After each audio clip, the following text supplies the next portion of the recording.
राहुल गांधी मार्करवाडीला येणार असल्याबाबत वाचनात आलं आहे, पण मला नक्की माहिती नाही ते येत आहेत असं सांगितलं जात आहे, असंही शरद पवार यांनी या मुलाखतीत सांगितलं. मार्करवाडी येथे शरद पवार गटाचे उमेदवार उत्तम जानकर निवडून आले आहेत. मात्र त्यांना मार्करवाडीतून यंदा कमी लीड मिळाल्याने ग्रामस्थांनी येथे अभिरूम बॅलेट निवडणूक लढविण्याचा प्रयत्न केला होता, परंतु सरकारने तो दडपून टाकला आहे.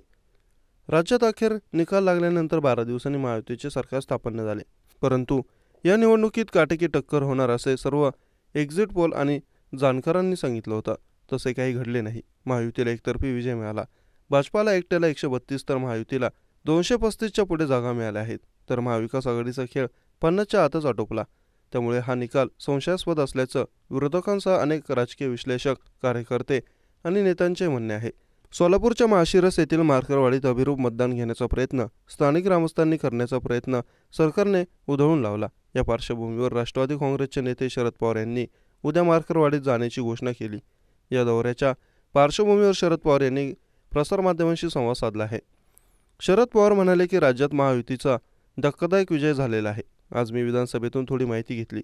त्यांचं म्हणणं एकच होतं की लोकसभेच्या निवडणुकीवेळी ईव्हीएमची तक्रार नव्हती. मग तुम्ही आता ईव्हीएमची तक्रार का करता? आमचे निरीक्षणानुसार 4 निवडणुका झाल्या आहेत. हरियाणात निवडणुका झाल्या तेव्हा आपण तिथे गेलो होतो. तिथे भाजपाची स्थिती अत्यंत कठीण होते. तिथे भाजप अचानक सत्तेत आली, परंतु जम्मू काश्मीरमध्ये मात्र फारुख अब्दुल्ला आले. काँग्रेसला अत्यंत कमी मतं मिळाली. महाराष्ट्रात मात्र भाजपाला मोठे यश मिळाले असले तरी त्याचवेळी झारखंडमध्ये भाजपाचा पराभव झाला. त्यामुळे सत्ताधारी पक्ष हे सांगू शकतात, 2 निवडणुकीत एका ठिकाणी तुम्ही जिंकला, दुसऱ्या ठिकाणी आम्ही जिंकलो. त्यामुळे त्यात ईव्हीएमचा काही संबंध नाही. त्यात एकच चित्र दिसलं. मोठी राज्य आहे तिथे भाजप आहे, छोटी राज्य आहेत तिथे अन्य पक्ष निवडून आलेले आहेत, असे शरद पवार यांनी सांगितलं.